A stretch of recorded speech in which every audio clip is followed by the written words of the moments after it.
Mr. Chair.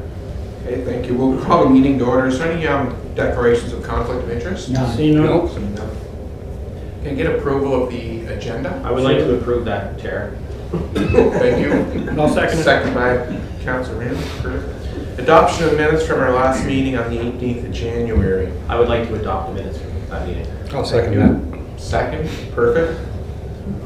Good friendly group here today. Yeah, so far. So the first item is the chamber. Yep. Okay, so we'll leave it as- So we're staying in open session, Chair? Yes, thank you. Welcome.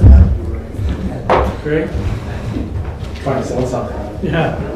What, did I hear sale? Imagine him coming to your house. That's fine. It's not.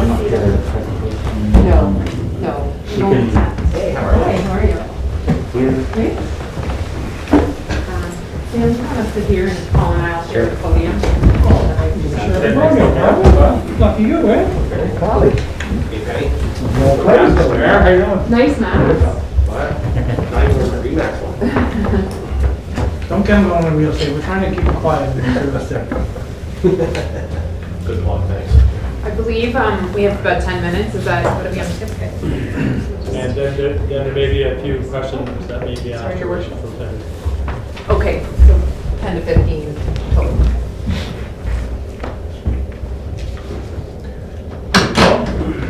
You can start, Colin, I guess. Everyone knows everyone, right? Yeah. I think Okay. so. I don't know if we've met actually. Connie? My name is Colin Junker. I'm the president of the Greater Charlottetown Area Chamber of Commerce. This is Penny Walsh-Dwyer, CEO of the Greater Charlottetown Area Chamber of Commerce. So obviously, thank you for allowing us to come in today to present to the group. We appreciate the open lines of communication and having the opportunity to voice the concerns of the business community here in the Greater Charlottetown area. Certainly this past year, we've all had discussions in recent times about the difficulty that some businesses have experienced and what's lays ahead. There's still a lot of unknown. So we have developed a few recommendations that we'd like to share with you today and things that we'd like to see as you prepare your operating budget for 2020, 2021. The first thing would be the freezing of the parking rates. We spoke with some of you last week and back in the fall to council. This is an issue that we feel very strongly about, that the freeze remains in place until at least August 31st of this year, at a time when we'd like to have some further discussion and see what the state of the landscape looks like. The points that we made haven't changed at all. The deterrent for Islanders to come downtown with the hike in was a 40 or 60% of the rates to shop and to dine. The Chamber does some excellent work to promote a Love Local campaign, and this is kind of a counterintuitive approach to that work that we do. So we're trying to encourage as much as possible for people to come downtown, and on top of that, the local restaurants, the local retailers, they've had very difficult recent 12 months, 8 months, and to have people that are at home working, and it's more of an incentive for them to stay home if these parking rates continues to go up. So we'd like to see those stay in place for the next year, or until August 31st, and at that time have a further discussion. So any questions on that, or will we move forward, keep going forward? I will say that we did submit, in partnership with Downtown Charlottetown Inc., some correspondence to Your Worship and others that we met with last week. Feel free to circulate that. We just didn't know who the full distribution list would be, but just kind of reinforcing this particular point on deferring any increases to the parking rates until the end of August, when hopefully the outlook will be a little more clear. And Penny, just to clarify, this was the meeting that took place last week with, that's the meeting that took place last week with DCI, GCC, Kim McKenzie, is it Kim? Yeah, so Kim is on the parking committee for DCI, so So- still with DCI. They met with the Deputy Mayor of Finance and the Chair of Economic Development and myself. And there were two asks. The first ask was to continue until the end of March 31st, this fiscal year, and ask for the new fiscal year to go until August 31st, correct? For further discussion at that time. Correct. Yes. Yep. Thank you. So the second recommendation we would like to make is the freezing of the commercial property taxes. very simple ask here in our view. It's, again, island businesses have been faced with some decline in revenues and traffic that has declined as well. Any cost that we can be sure that will remain constant is a huge, it's a thing that we can forecast out for businesses. So any costs that are going to be increasing, it's just a further burden on local business in the downtown core. So we would like to see a freeze in the current operating budget on the commercial property taxes. And so there's 3 points we're presenting today, and Colin has addressed freezing parking rates and deferring an increases until we have, as I mentioned, the end of August, hopefully a better outlook on our economy in the capital city area, but also in the province as a whole on property taxes. And I think just really stability is the theme about what we're presenting today. And back in February of 2020, I wasn't in my role at the time, I was on leave, but we had an excellent conversation with your worship. And I think Councillor Cody, you were chair of Water Sewer at the time, perhaps. And back, you'll recall, I think going into the 2020 budget year, actually 2019 budget year, we had seen quite significant increases in the water sewer rates that had a negative impact on our business community. If I recall, there was ranges in our research anywhere from 25 to 60%, and some of these didn't really align with any consumption increases. In fact, some were able to register reduced consumption. So there was a bit of a disconnect there, and we became, I think, very informed through our meetings with your worship and with Jason Cody and the director responsible for water, sewer, the utility, that major upgrades were required. There were significant increased costs that maybe hadn't been addressed over time. So we just want to kind of reinforce that implementing a public long-term water and sewer financial plan accompanied by an annual report card that updates the public on its progress would be extremely helpful to create that stability. And again, I'm going to reinforce that word for businesses and residents of Charlottetown. Make records of decisions regarding water and sewer more accessible to the public, and consult with the business community in advance on proposed water and sewer rate changes and explain the rationale and potential impact. Water is critical, obviously, for our life here. So we certainly are not saying that it's not important to invest, but we just, again, are looking for some stability. This recommendation is coming forward again. We presented this in 2020. February of 2020, we all know what happened in March of 2020, and I don't think we came back to the table with council or with this committee to discuss it. So we bring it back just to reinforce the importance of that, again, for stability, both in challenging times, but even in the good times. Thank you. So I just want to reinforce, we're really pleased to be back here in front of this group presenting our budget. We've always really appreciated having that opportunity to share the interests and issues of the business community, and we hope we can continue to do this annually. I think it's a really good dialogue. But we want to just also reinforce that we think there's an opportunity to have more ongoing dialogue. We don't want to be at the table or in the media discussing issues. We want to be talking about opportunities for our great city with all of our councillors and the policymakers here in the capital region, because that's where we want to be, and we know that that would be important for you and for the business community and for citizens. So just want to reinforce that dialogue continues, not just at budget time, not just at issue time, but all the time, and we're open to ideas and how we can do that. We have a recovery road ahead, and the city will be an important part of that. Thank you. Any questions? We can just open it up, guys, so like I say, we don't... Oh, sure. Peter, is this supposed to be closed? No. Okay. Oh, I'm sorry. Any questions or comments Okay. from anyone? So, Mr. Chair, just, again, there are 3 asks, Yes. correct? Parking, freezing non-residential property taxes, and sustaining the water and sewer rates, correct? Commercial, I think. Yeah, commercial, non-residential, Yeah. same thing. Yes, so we have a formal letter we'll put forward immediately following this this meeting. I know your deadline is the first early February, but we'll submit it shortly and obviously share this with our membership so they are aware of what we ask, but we will make sure it gets sent to this group through your process, Mark, of the public consultation. Sure. Just to clarify on the Yeah. property tax, are you requesting to freeze assessments or freeze tax rates? Freeze tax rates. So the rates haven't gone up. When's the last time the rates went up? That's why, before the meeting, I went up to see Mr. Wedlock to find out. I thought Alan McKenzie was a liaison between the city and property assessment. And Steve said he'll call Scott Lyon, who's the manager of property tax assessment, and find out what is the current situation. Is the current situation based on an increase in property taxes based on CPI, or is it based on both CPI and assessment? So we know that. Isn't the tax rate that has changed, Worship? It is if an assessment Correct. increase in the past, the province has enabled or have given the municipalities only the lift of CPI. So this year, if that's approved, it'd be around that 1% range. So that's sometimes where it gets clouded, Penny. Because of The rate's not going up. Yeah. The assessment's going up. Yeah. So you're asking to keep the rate. Yes, yeah. So even if the assessment does go up, the province lifts it up. We're gonna read the You can minutes only based on our- control okay. what's within your realm of control, and that's why today we ask about the rates.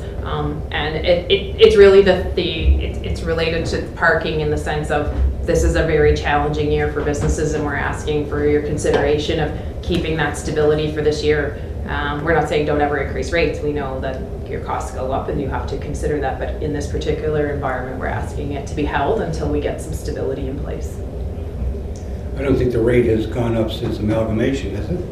It actually went down in 2004? 2003. 3, was it? Yeah. We dropped, the residential went down by 135 per 100. Which also speaks again to the water and sewer recommendation is we can't sustain a huge increase in 1 year to make up for years past that the rates have not increased. So Yep. that's something that we want to make sure you're aware of as well. So you should be aware, if I can, Mr. Chair, is that council has already approved that currently water rates will not increase beyond CPI. So That's it. it is done now incrementally rather than these big swaths. Yeah. We're now doing it according to CPI unless there's an extraordinary reason to do so, but it will be CPI. I think that would be great communication to get out to both residents and the business community. You may have, but just maybe we can help facilitate that a little more because it was a pain point at the time. I do recall while it was a year or more ago. So that avoids, mitigates, There was the increase. not raising anything for 6 years. Oh, we better do something. There's a Yeah. new council and let them raise it. Yeah. But that's good. Yeah. And it relieves the pressure on you from a capital planning perspective as well as, well, it doesn't relieve the pressure, but it at least you can, it can be more methodical. True. Easier to argue and support. And just on the ongoing dialogue, I did speak to the chair of economic development, Councillor McCabe, and under her terms of references, it's CADC, GCC. She would like to set up quarterly meetings Great. with all groups, not just GCC, DCI, CADC. Bring us together and discuss what's going on in there. That would be great. We really appreciated the open dialogue we had at the Economic Development Culture Tourism Committee previously. If nothing else, just to share notes, but we just found it was really helpful. And just a last question. Okay. GCCs, what's your take on the Christmas parking issue? Any feedback? The feedback that we have received is, and also visible scans from where my viewpoint on Kent Street, is there was a lot of cars parking and not moving all day. So that's all I had. It's not a. You didn't do a survey of. We did not do a full survey on the issue. I can only speak to Monday to Friday, sitting at my desk looking at my window on Kent Street, so one perspective, but also the phone calls from residents and also shoppers driving around for 30 minutes trying to find parking. I didn't hear one positive Yeah. remark. It was 100% negative that I heard. Yeah. Which is good to know. Yeah, because there was a lot of staff parking there when we stopped charging for the parking, right? So then we were having a certain discussion. I was anyway with somebody and I just said, well, if I was a shop owner or store owner, I would say to my staff, no, you can't park there, that's for people that are gonna be bringing money in, you know, stuff like that. So so that was a bump in the road for a while. Now, whether they And it wasn't only staff. I mean, I found it cool that, you know, people living above some of the stores and some of the apartment buildings that would normally park further away, if they were to park 8, just simply had the luxury of parking right in front of their building. So they showed that some cars were sitting there even longer. I think the intent was great. I think it was one of those unintended consequences. November 30th, I look at my window, there's cars moving, coming and going. December 1st, nothing. No movement, just full spots, no movement. You didn't see Bordeaux Hyundai with New York Islanders plates in that space? I will not say. Okay, I don't report on individual shoppers or employees. No, I park up back here, we're free. So that's not a full scan of our membership. It's just anecdotally the calls and comments I received from both shoppers and from business owners. Right. Okay. Thank you very much for your time. Thank you, Appreciate it. Thanks, Sam. Enjoy your day. We look forward to meeting with the Chair of Economic Development. Thanks, Colin. Thanks, guys. Have a good week and love local, everyone. Thank you. Got my mask right here. Perfect. What? Lexi's in French immersion and she went to a special class. She had the mask on. I'm a fan, stick together, Greg. Took it off because it was in show. Thanks, everyone. Thank you, guys. Bye. Thank you very much. We're still in open session. No. Bring it. When she plays backyard, nothing organized. She wore a fastball and softball. Bring them in. She doesn't like commitment, she says. You know what? Her parents, she was up in her room a week ago. Parents went looking for her, what are you doing up there? They thought she was studying up there with this new Chrome, whatever it is, through the schools. And we know the day it was the night that she was in here. She was refreshing herself. She was what? Oh, you're live. Just here, I guess. You're live. Yeah. Oh, that's cool. Is that awesome? It's just PDF document.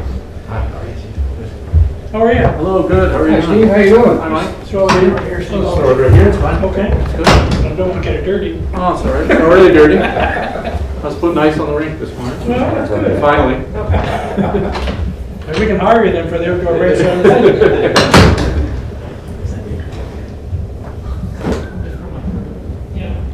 I think you took my chart, or did you get it out there? No.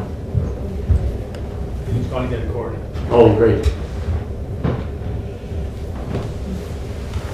What's new in the center? Water? You want a glass of water, maybe? You're all right? Yeah. Okay, thank you. Yeah, we're just hoping things open back up a little more. We were up to 300 in the big room there pre-circuit break, but now we're down to 150, so it's hard to make stuff go. Right. But hopefully we'll get back to 300. It's a funny world, isn't it? Yeah. Yep. Get be flexible. Yeah.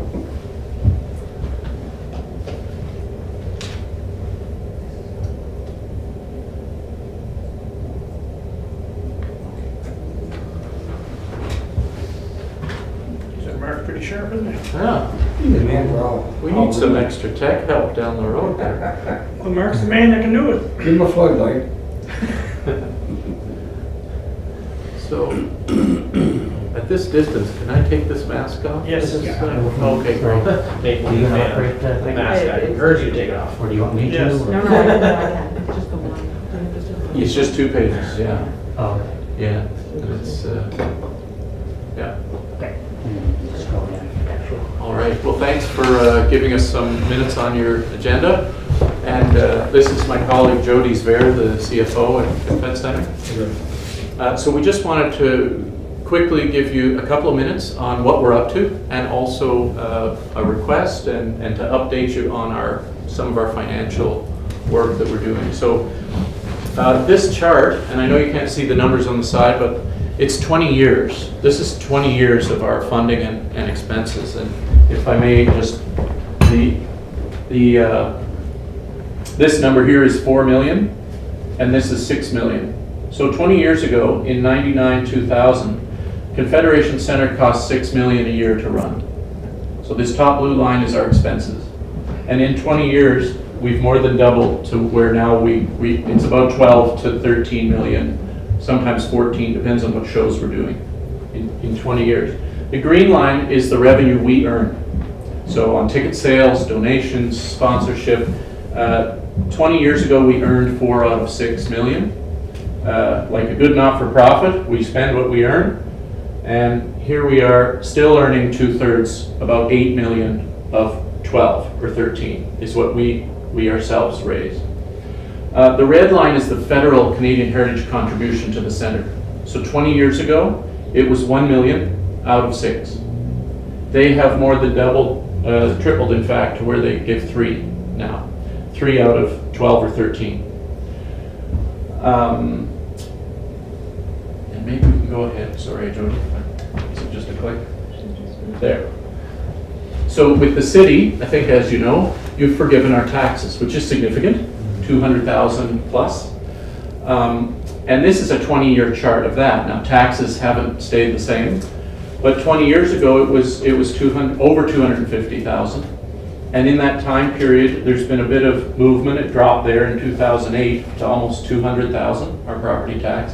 And it is working its way back up to now where we're at about 245,000, somewhere in there.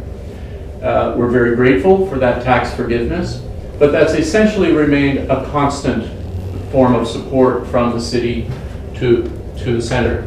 Likewise, the provincial support has remained the same in 20 years. They've given us 910,000 out of our, 20 years ago, the province gave us 910,000 out of 6 million. Today they give us 910,000 out of 12 or 13 million. So from a percentage point of view, we are shouldering more and more each year of raising our own operating funding. With the exception of the federal government, they have kept up.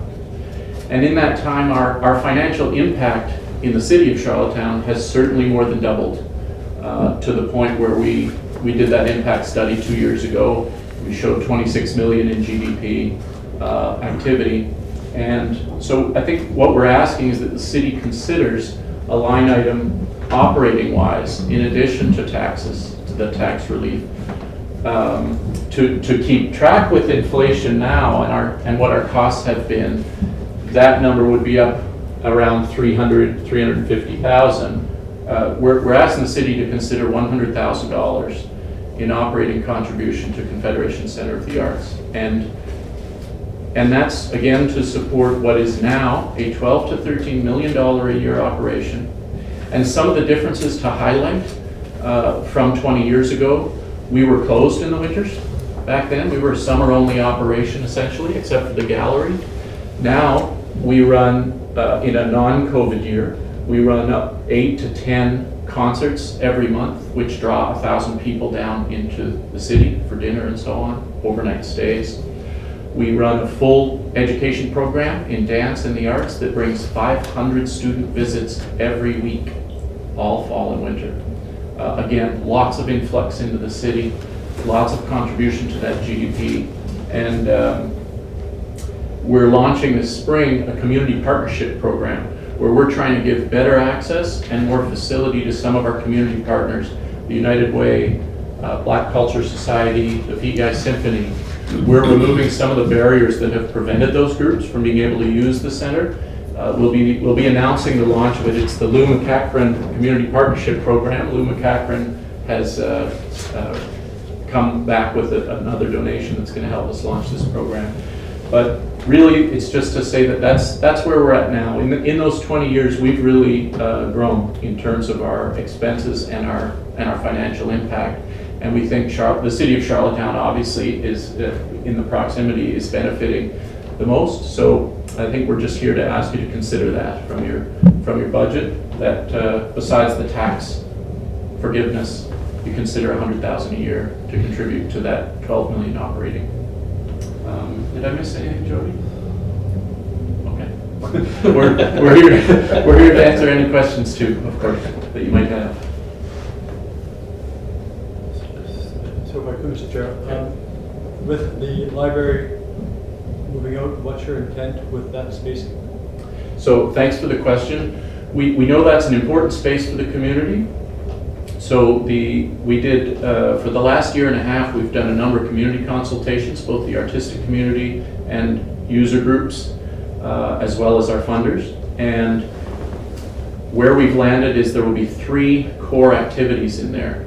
One, it'll allow us to expand our arts education offerings. So, and some of those will be professional, but some of those will be community. So we're going to be starting a dance program for people with Down syndrome. We're going to be starting programs for the elderly in terms of dance and community-based visual arts programming. So arts training is one of the things we're doing. There's going to be a cultural hub for culture sector support in the Atlantic region. And what this will do, where the first is going to be arts training for people who want to learn visual arts or dance or something like that. The second is about building capacity for organizations. So if you are a smaller theater or a smaller arts organization, and maybe you need some training for your executives on arts administration, cultural management, fundraising, you name it, or production, we will offer those kinds of skills training and capacity building features for the industry.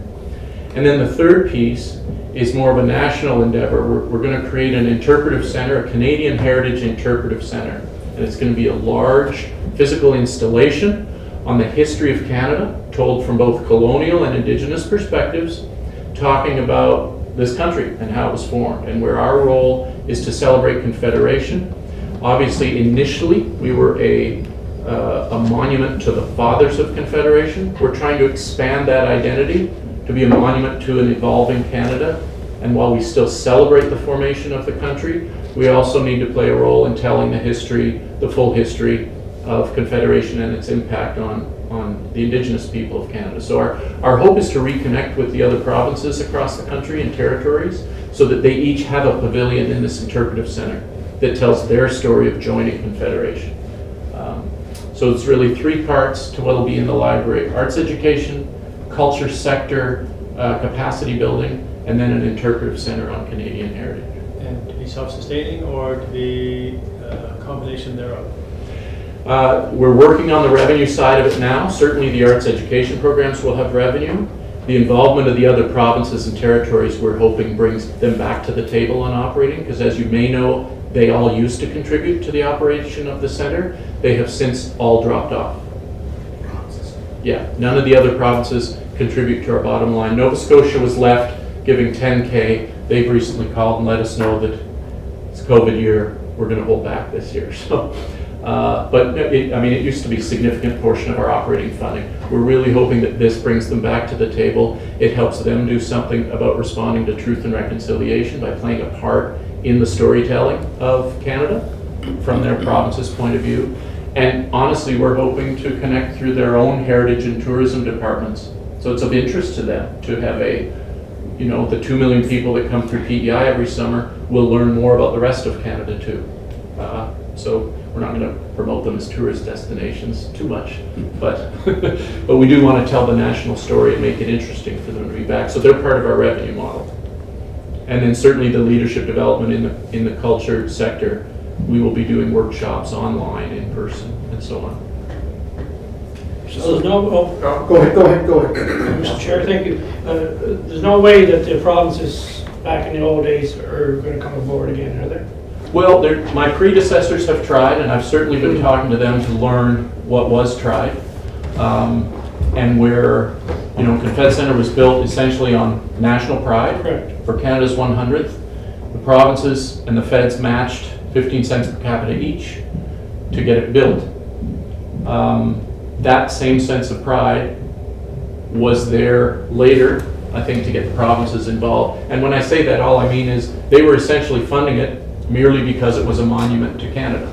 And that's a good reason to fund it. But over the years, they've come back and said, and they've responded to recent efforts with, sorry guys, we got 17 arts institutions in our own province that we're trying to fund. And it's become very practical for them. So we're hoping that this brings back that sense of national pride but also is very practical because they'll be part of something that is updated regularly. This isn't a help us build it and walk away. No. This is every year. Manitoba is helping us update the Manitoba Pavilion. It creates a relationship in that interpretive center. But from a federal point of view, we're doing something physical and significant in response to Truth and Reconciliation, where you may know the feds are currently under fire actually for inaction, I think, on that, or at least for more talk than action. Whether that's true or not, I don't know. But this certainly offers something for people to be part of. It is a very real response to Truth and Reconciliation. Okay. So Steve, if I look at the budget, and the 100th anniversary was in celebration of the Charlottetown Conference when it opened. Correct. Right. 3 years before Confederation Yeah. itself, it was a So conference. Yeah. in the budget, we had a librarian support Confederation Center of 65,000. So I'm assuming that carries over the new Charlottetown Learning Center. That's going to the province worship. That would move, we would assume, with the library. That was never for us. Yeah, so the library was essentially a tenant. I hate to use that word, but it really, we didn't operate the library. We supported the physical structure behind it. So we did the lighting and the heating of the place and the security. But other than that, I think had nothing. Custodial and maintenance. Custodial maintenance, but we had nothing to do with the actual running of the library. So I wouldn't even be aware of any Yeah. funding that went to that. We Yeah. actually put our contribution up to the 305,000 To the library? to the center, because there was 65 to the library and then the tax relief of 240. And I know that the 240 now will just stay. The 65 will move with the new Charlottetown Learning Center. Right. So that's how we had it lined item. It's a line item under arts and culture in our budget.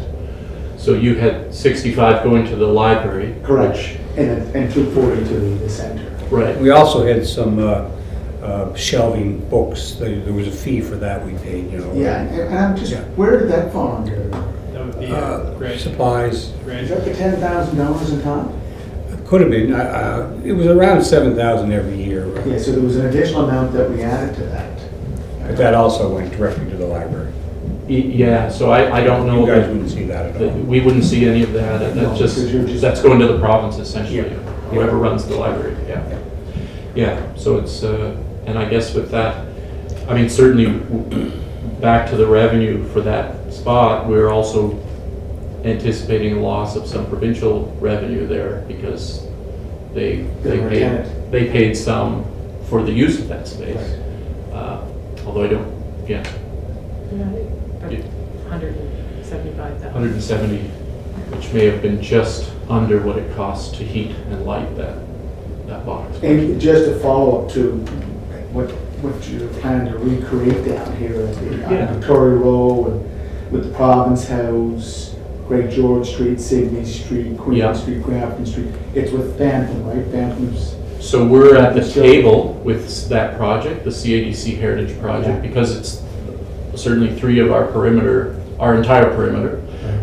We have an architect employed for the conceptual design of our own site right. that was on board before, but they are working with Fathom. So we're in regular contact and regular conversation to make sure that our plans for Confed Center renovations are aligned with Fathom. So those guys are working great together. Right. And So it's there is a going plan well. there's going to be a renovation Yeah, to the library to add into the whole Province House landscape yeah, interpretive exactly. presentation. Yeah, that historic district. Inside, it's going to effort. be outside too, correct? Yeah. I mean, the outside part is mostly Fathom and around the edge. So now the outside of Confederation Center, we're doing a major revitalization of the center over the next 5 to 7 years. So driven by the library, because the library moving out, we're actually required to do significant renovations. As you can imagine, the library's been in there for 55 years. It's not up to code. So, but now that it's going to be renovated, we must. And so there's things like sprinklers and elevators and things that on basic level, but then to make it serve these other programs, we've got quite a significant capital plan ahead of us. And in the coming year, we'll be announcing quite a significant capital revitalization program. Yeah. So we just sort of put, you had a plan that had a cafe and different breakdowns of entertainment venues on site. Is that still the intent to generate revenues? Sorry, I missed the first. You had a plaza side, you had a cafe operation, you had bar operation. think it was the and bookends. It was an entertainment plaza that you had on the plan. Is that still your intent? No. So that plan, that's about 4 years, Yeah. 3 or 4 years ago. Yes. Yeah. Yeah, that plan, we looked at it and the feasibility of it isn't there. Okay. Yeah. So we're actually, the programs as I described is instead, because that was gonna, it was gonna be a performance venue too. And we looked at, we changed that when we looked at our current, we have the MAC and we have the Hamburg stage. And our seating capacity right now is, we have enough room to do better there, rather than start a third performance venue. Yeah. Likewise with the restaurant, you know, we closed Mavers. We loved Mavers, but we closed it because it just wasn't, it was set up, intended to help us create revenue. And it wasn't. It ended up being a draw on revenue. So we got out of that business. Okay. Any other questions or comments? Okay. Okay, well, Thank you. thanks very much for your time. Thank you. Can I just pull this USB key out? You'll have to talk to Mark, he's the boss. Yes, yep. Yeah, okay. I'm probably pull the wrong thing and raise everything. I'm like you, Mike. Help. Yeah. Help required. For the age and we don't want to learn too much more, do we? No room. Our head is full. Thank you, folks. Thank you very Okay, much. thanks a lot Thank for you your very time. much. Take care. Thank you. What's that? Regrets. Yes. Yeah. The other one is, right. Oh, happy. We still alive? We're still live. We'll move then. So we're going into closed session. If you wish to have updates on the capital and operations center. Okay, so there are updates we've heard back. I think Mark has a couple of brief updates for you. If you want to do the, I'll move that. Thank I'll you, second it. Councillor Duffy, second by Councillor Ramsey, thank you. just stand by, please.